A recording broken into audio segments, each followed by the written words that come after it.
Good morning, good morning. Come on in. Hello, Tim. Hello, Melissa. Jerry, Grandma, good to see you. I am John Beckmann, Professor John Beckmann, Dr. John Beckmann, U.S. Senate GOP primary candidate in the state of Alabama. Vote for me, March 3rd. Okay, so today we're going to talk about my other Rush Limbaugh story, which associates with Camille Paglia, a famous feminist. But first, it's the morning. We're going to have a great day today. It's going to be an awesome day. It's just going to be amazing. But the first step to that good day is to get a coffee cup with some coffee in there. And let's do a citation to the simultaneous libation of Scott Adams. Cheers. Everybody sip up. Okay. So, in the news, I talked about this a little bit yesterday. It's just a funny story, the Fredo story. So, just more context on this, because you might, if you're not an obsessive Rush Limbaugh listener, you might not get the inside joke. So, one of the reasons, first of all, the guy who went up to Chris Cuomo and said, "Hey, Fredo, Cuomo, can I get your picture?" That guy, first of all, he supposedly actually thought that Chris Cuomo's name was actually Fredo. And the reason he thought that his name was Fredo was because Rush Limbaugh, he was a Rush Limbaugh listener, and Rush Limbaugh gave Chris Cuomo the nickname of Fredo. So if you haven't gotten that inside joke, like if you're wondering, like, why did this go viral? Why did this guy go up to Chris Cuomo and say, "Hey, Fredo"?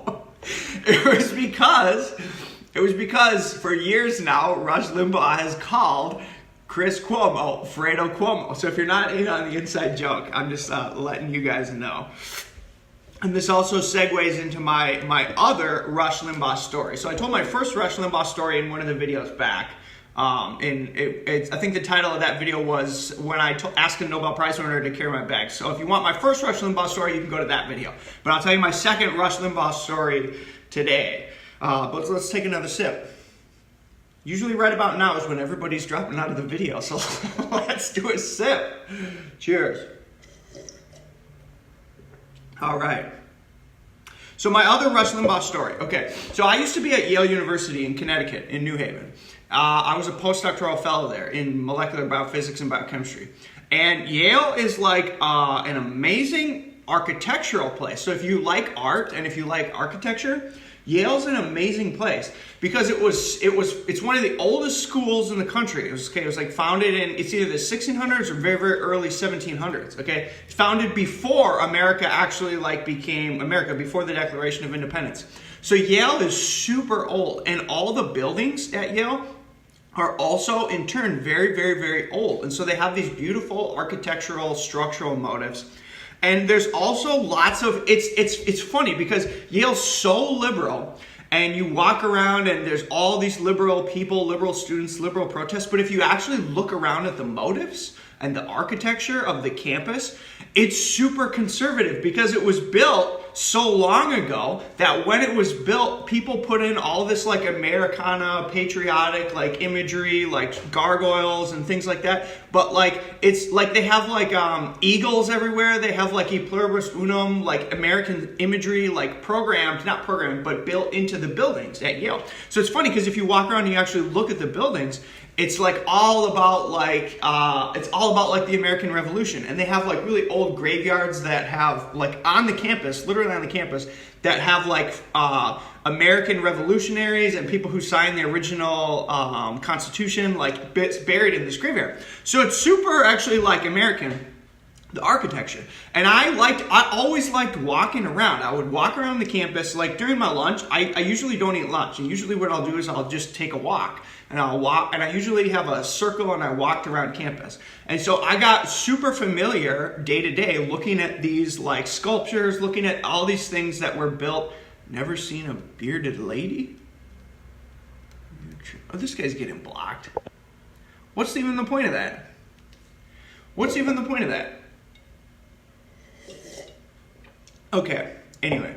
So I walk around Yale. The context of this is I walk around And I always look at this, the imagery, the structures, and there's this one at the library, there's this awesome building, and this building has all kinds of like ironic, it's designed to be satirical. It has all these super funny, ironic images of like contrasting oppositions, okay? So it's like in one motif, there's a sculpture of a guy who's super drunk, super hammered, and he's crying, and he's a pioneer. So he's got like the pioneer hat, and he's crying, and he's got like gambling cards all around him, and he's got this like bottle with his alcohol, which has like a demon face on it.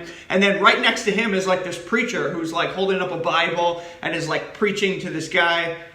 No shit. These people are pissing me off. I appreciate that. So there's all these motives where there's these two things that are opposites that are kind of like communicating to each other in a satirical way, in an artistic sense. There's other motives where there's like a teacher who's trying to teach the students, but the students are being super disruptive. And then in the other motive, there's a teacher who's like falling asleep, and the students are like, "What the fuck? Like why?" Like so. There's all these motives, okay. And there's one in particular that I always liked. There's one where it has. I can show you. So if you look, I don't know if you can see it. So if you look, there's an Indian, there's a Native American with a bow and arrow. And then there is a pioneer with a gun, okay? And they're like facing each other. And this is it's supposed to be like satirical. It's supposed to be like humorous. And it's been there for like 100 years, okay?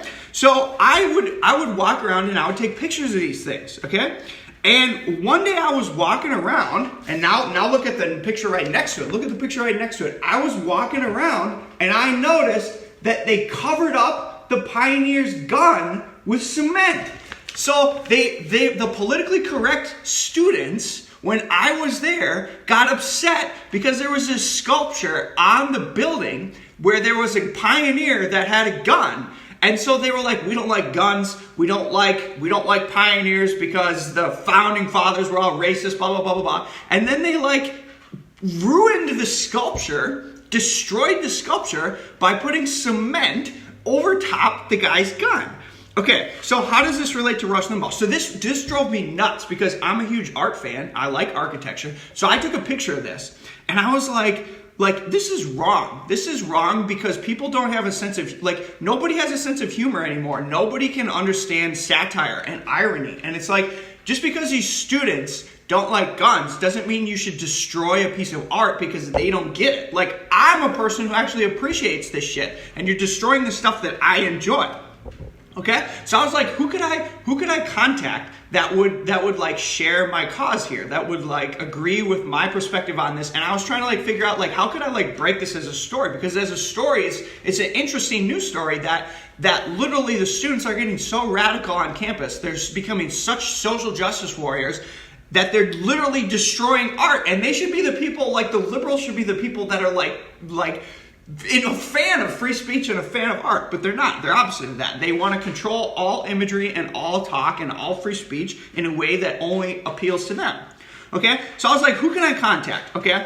And I knew of this one, there's only one feminist who I read. There's only one feminist who I love. It's Camille Paglia, okay? So Camille Paglia, and the reason I love her is because she's like a biological feminist. She looks at feminism from a scientific, biological angle. So most feminists nowadays basically completely ignore biology.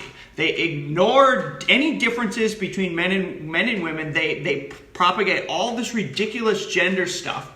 And they try to basically rewrite their own biology, okay? Camille Paglia is like opposite of that. Camille Paglia was like an original feminist who was walking around, and she was basically saying like, we should not be having young feminists study gender studies. What they should be studying is they should be studying like sex determination, biological sex determination in human beings. Like they should be studying human physiology so that they can actually understand like biological differences. That's what feminists should be studying. So Camille Paglia was a person who was like putting out this message.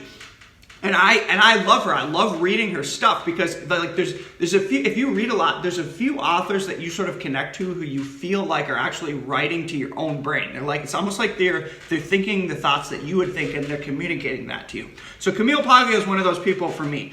So she's a professor. So I knew I could contact her because I was also sort of an academic at Yale. And she was also a Yale alumni. And in many of her essays, in her books, she talks about being in the library. So I knew she would be familiar with this building. Now here's another thing about Paglia is her Trump articles, so she hates Hillary Clinton, which is another reason it's so funny. She despises Hillary Clinton. So if you read, she had the best Trump commentary in the 2016 election. If you go back and you read her essays where she's comparing Trump to Hillary Clinton, they're hilarious. They're super funny. And in one of these commentaries, she made a comment. She was upset because Trump in New York, he had basically acquired a building, and there were old sculptural motifs on this building that were important for art history. They were important for the significant. They were artistically significant. Okay. And Trump basically, in the same way, he needed to remodel the building, so he basically just ripped down these sculptures and kind of like destroyed them. He just took a hammer to them. So that pissed off Camille Paglia, and Camille Paglia wrote this like scathing article about how Trump should not be destroying these sculptures. So anyway, I knew that she would sympathize with me from my perspective because she had previously written on the ridiculousness of like destroying important artistic sculptures that are on buildings. So she had already had like a sense. And the other funny thing about Camille Paglia is I knew for a fact that Camille Paglia was a Rush Limbaugh fan. Because in many of Camille's articles, she talks about Rush Limbaugh. And she actually, if you listen to Rush, you can tell that Rush reads Camille Paglia because Rush will cite her or say things that she says in her essays. And the vice versa is also true. You know that Camille Paglia listens to Rush because if you are familiar with both, you can see things that Rush says appear in Camille's essays and stuff. So I knew that they had this sort of like, they're kind of like opposites politically, but they're friends. Like they share many of the same sort of belief systems in some ways. Okay, so I knew that they were friends, and I knew that she knew Rush Limbaugh. So I was like, I need to get this information. How can I get in contact with Rush Limbaugh? Okay, so I sent Camille Paglia an email about this whole story about how the Yale students had destroyed this gun of this pioneer. They disarmed him. Okay, and I told Camille Paglia that, and then at the very, very beginning of the email, I gave her a hint that like I'm a huge Rush Limbaugh fan. So I said, everybody who calls into Rush's show, they say the first thing they say is, "Hey, Rush, megadittos." Megadittos means like, "Hey, I love you. I'm obsessed with you. I'm your best fan. I love everything that you say." That's kind of what megadittos means. And I felt the same way about Paglia. So I sent her this email, and the first thing I said is, "Hey, Camille, megadittos." So I let her know that I was a Rush Limbaugh fan. So we instantly had that connection. Okay, and I told her about this story. So then she sent me an email back, okay? She sent me an email back, and she was like, "This is ridiculous. I'm super pissed off that they're destroying these artistic motives, blah, blah, blah. This is political correctness gone amok." So then she has connections, okay? This is why I contacted her, because she's got connections. So then she put me in contact with the people at Limbaugh who write the Limbaugh letter, okay? So she put me in contact with the people who write the Limbaugh letter for Limbaugh, and then they put my reporting as an article in the Limbaugh letter talking about this ridiculousness at Yale where the students had gotten rid of this beautiful artistic motif by putting cement all over the pioneer's gun, okay? So, and if you see, my name is written very, very small, but my name is in there. So that's how I got into the Limbaugh letter, and it was like my most proudest moment. So anyway, that's my other Rush Limbaugh story. I will end it there. Unless anybody has questions, we can take another drink. Have a good day.